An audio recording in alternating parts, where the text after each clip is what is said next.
Beberapa menit sebelum acara dimulai, saya sudah ada setengah jam. Saya merasakan spirit harapan baru dalam ruangan ini. Spirit harapan baru Papua. Dan apabila Tuhan bergerak dengan caranya, tidak ada satu kuasa yang menahan. Kalau ditanya, what do you want? Apa yang menjadi impianmu? Apa yang kau mau terjadi Natal ini? Saya punya banyak harapan secara pribadi dan untuk pelayanan saya. Tapi waktu duduk di situ, saya tidak berteman dengan direktur dan bapak-bapak pemimpin yang punya visi misi mulai pelayanan besar ini. Tapi sebagai hamba Tuhan dengan spirit Tuhan, waktu saya duduk, kayak ada pertanyaan, kalau kau minta hadiah Natal apa tahun ini? Saya bilang, Tuhan kasih orang-orang ini paling sedikit 5 hektar tanah lengkap dengan asrama agar ribuan anak-anak muda perlu dikasih kesempatan seperti ini. Saya minta itu. Dan seperti ada suara yang tanya, kau mau berapa cepat? Saya bilang, Tuhan kasih tahun depan. Sebagai abdi Allah yang berdiri di depan daud-daudnya Tuhan, asli Papua dalam ruangan ini, saya mau bilang tidak ada satu perkara yang mustahil bagi Tuhan. Kalian terlalu sempit di asrama yang sekarang. Papua 3,5 pulau Jawa, dan kasih tanah dan semua fasiliti buat orang-orang muda Papua yang terbaik. Mudah bagi Tuhan. Mari kita berdoa. Tidak ada satu perkara yang mustahil bagi Tuhan.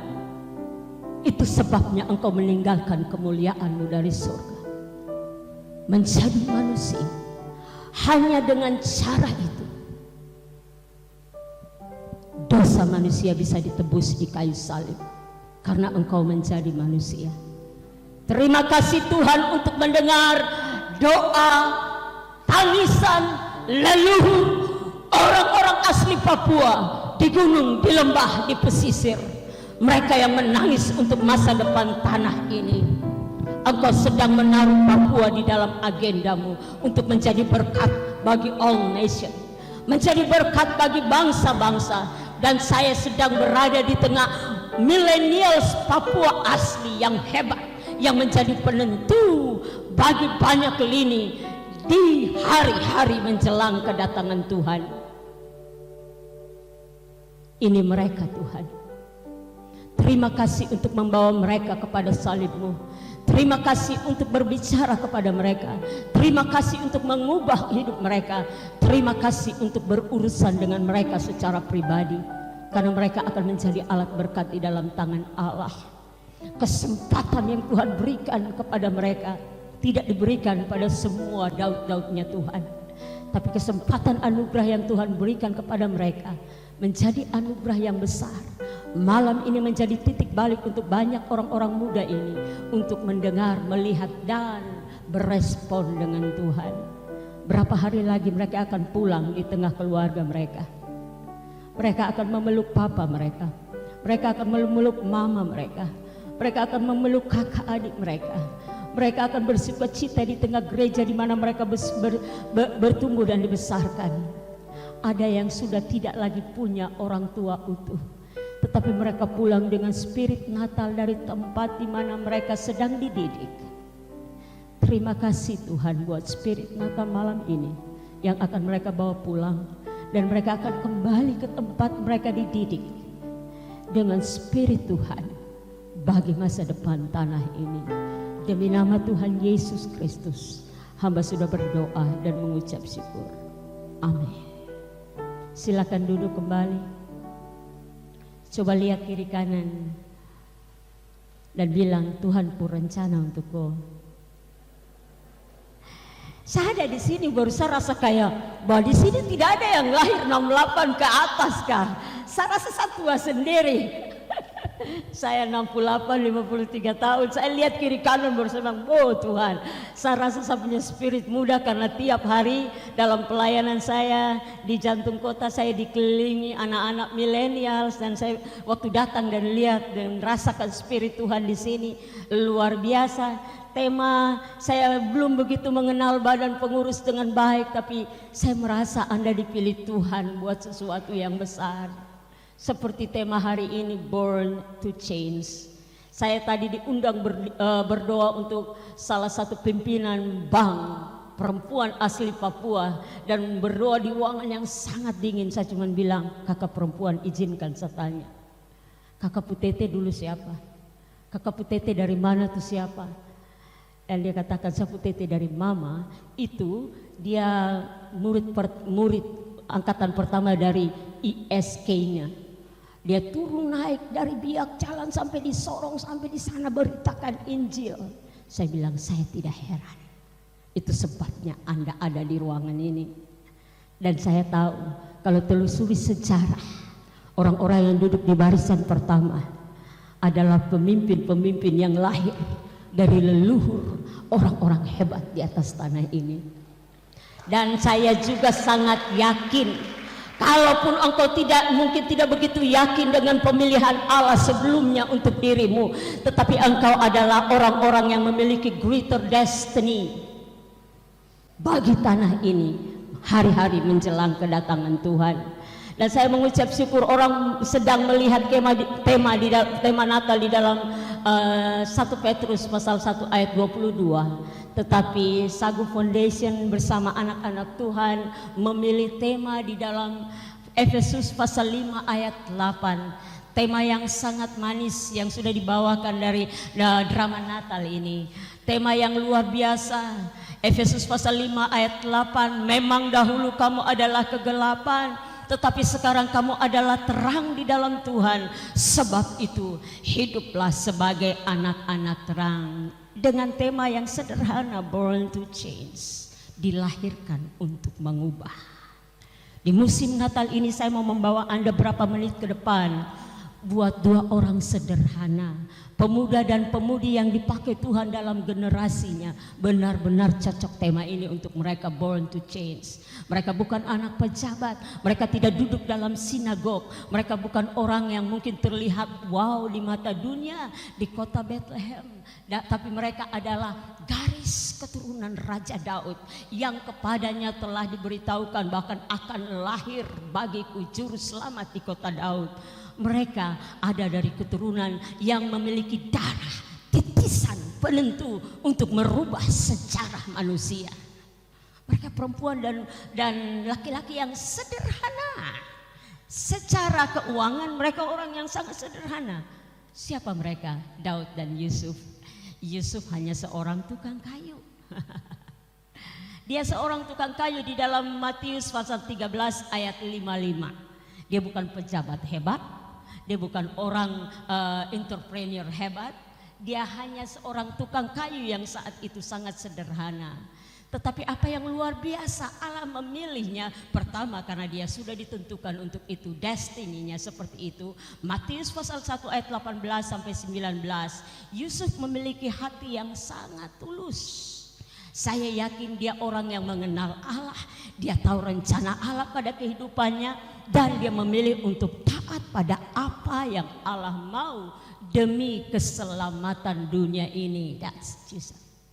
Yusuf orang yang tulus hati. Bahkan waktu dia tahu tunangannya sebelum tidur bersama, sebelum ada di dalam satu pemberkatan nikah, sudah lebih dulu hamil. Walaupun hatinya galau, gerhana, penuh dengan banyak pertanyaan, ada resiko-resiko secara hukum adat, ada resiko-resiko dalam banyak pertimbangan. Tapi malaikat Tuhan berjumpa secara pribadi. Yosef, jangan takut. Kalau dalam bahasa sekarang, malaikat cuma bilang, ini siapa mau. Dia mengandung dari Roh Kudus. Saya pilih kau untuk jaga dia. Yusuf terbanyak bicara karena saya yakin dia kenal suara Tuhan. Dia tahu apa yang Allah mau dalam kehidupannya. Lukas pasal 2 ayat 24 mencatat bahwa betul apakah Yusuf orang yang sederhana, karena waktu dia bawa Yesus, dia hanya bisa mempersembahkan tekukur. Anak pertama waktu dibawa ke dalam bait Allah dengan persembahan, itu diminta, anak laki-laki pertama itu diminta kambing, domba, itu persembahan-persembahan dengan nilai yang besar. Tapi Yusuf hanya mampu membawa tekukur. Artinya secara finansial dia orang yang sederhana. Tidak jauh berbeda dengan Maria. Perempuan sederhana, lahir dari keluarga kecil yang biasa saja. Saya tidak berbicara tentang Yesus dan janjinya putra Natal ini. Tapi malam ini saya sedang mengajak Anda pada satu laki-laki hebat yang muda dan satu perempuan hebat yang muda yang lahir dari yang ada di tengah keluarga yang biasa-biasa saja. Tetapi seperti tema malam ini, born to change. Mereka ditakdirkan untuk membawa perubahan besar. Tunjuk kiri kanan, bilang sama orang di sebelah kiri kanan, itu kok.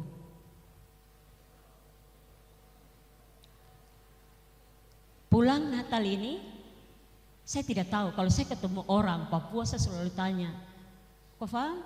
Terus setelah itu pertanyaan kedua, kok Mama Fam? Tete, Nenek? Itu pertanyaan-pertanyaan mendasar untuk membuat saya tahu siapa yang berdiri di depan saya. Pulang, jangan jadi anak baru tertahu Tete siapa, Nenek siapa, tanya mumpung Bapak dan Mama masih hidup, tanya dorang, kok silsilah dorang siapa, tahu.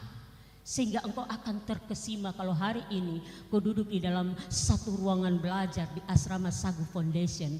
Tuhan sudah atur dari sononya engkau ada di garis ini bagi kau putana. Kau akan terkesima bahwa saya dipilih Tuhan.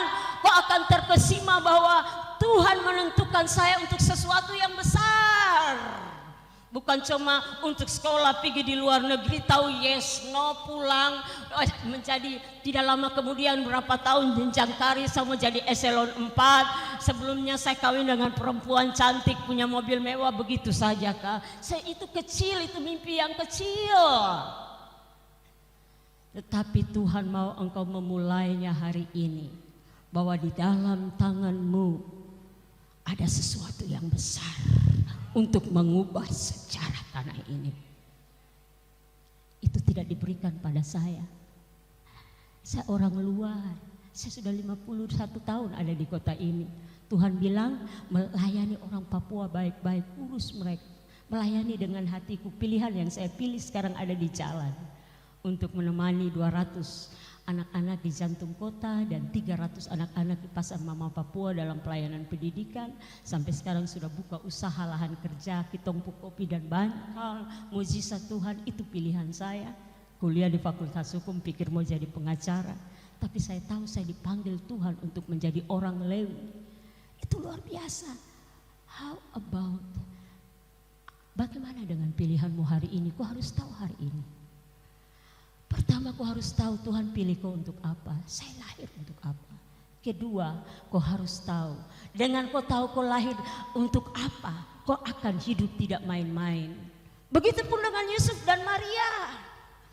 Dalam kegalauan mereka dengan banyak pertanyaan ilahi, hal-hal ilahi yang sedang ada di dalam kehidupan mereka. Mereka hanya berpasrah pada Tuhan dan memilih taat. Lihat itu yang dilakukan oleh Maria. Pasti ada banyak pertanyaan. Lahir ini dari Roh Kudus. Aduh Tuhan, bagaimana saya terangkan buat Papa, Mama, ipar, semua orang di dalam kompleks saya. Ini terlalu ribet, terlalu susah buat saya. Kalau saya jadi Maria, saya bilang cupen Tuhan, pilih yang lain, jangan saya, hancur Mina. Teragampang. Tetapi apa yang dijawab oleh Maria?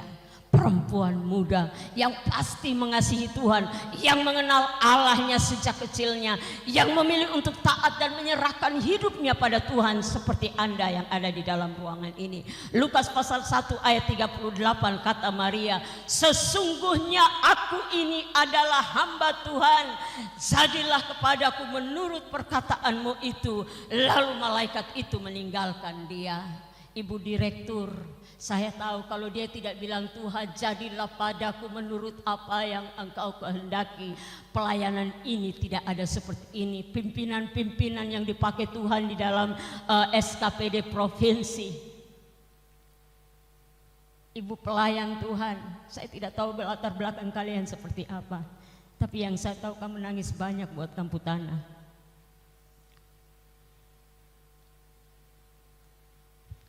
Saya duduk di situ, saya bilang Tuhan 2022 kasih dong tanah paling sedikit 5 hektar. Saya bukan orang keriting Tuhan, tapi sebagai abdimu, saya cuma bilang tidak ada yang mustahil bagi Tuhan. Tanah ini terlalu luas, paling sedikit ada 5 hektar untuk dorang. Tuhan punya uang banyak untuk fasilitasi orang-orang muda Papua ini. Tapi pemimpin-pemimpin di sini sedang mengubah karakter mereka, sedang mendidik mereka. Saya tahu mereka sedang membawa Anda untuk berurusan dengan Tuhan secara pribadi. Pendidikan dan semuanya itu hanya kulit air saja.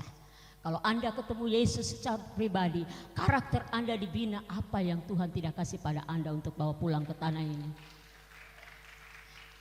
Sebab Papua perlu orang yang sudah mengalami dan mengetahui bahwa saya ditakdirkan untuk mengubah hal-hal yang besar bagi kemuliaan Tuhan di atas tanah ini. Anda sedang berurusan dengan Tuhan dan Tuhan sudah pilih Anda. Kita sedang ada di dalam percepatan Tuhan dalam proyek yang besar ini.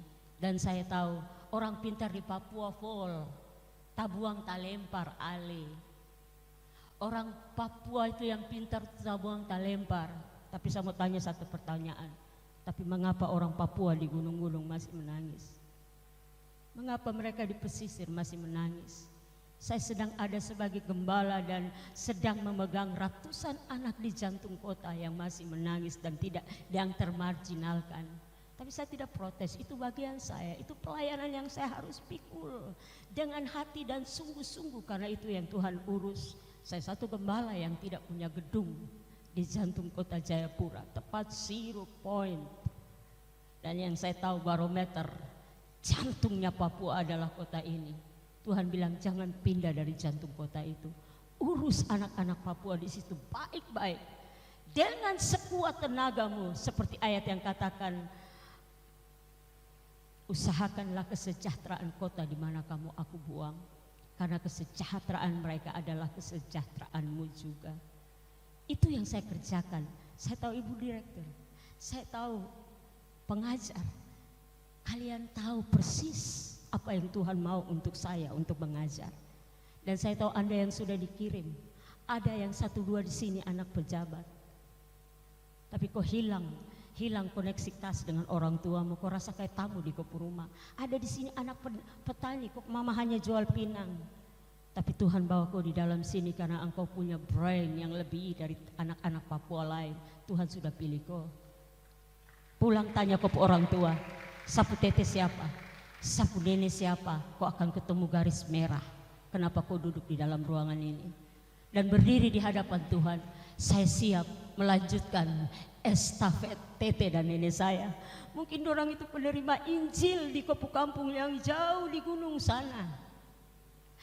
Dia yang bangun rumah hamba Tuhan. Mungkin kopu tete itu yang dulu buka pintu untuk pemerintah Indonesia. Banyak hal yang kau akan tahu bahwa di dalam darahmu mengalir terobosan darah-darah penerobos untuk tanah ini. Coba pegang dadamu dan katakan, saya tidak kecil. Saya tidak kecil untuk sapu tanah. Mari tundukkan kepala.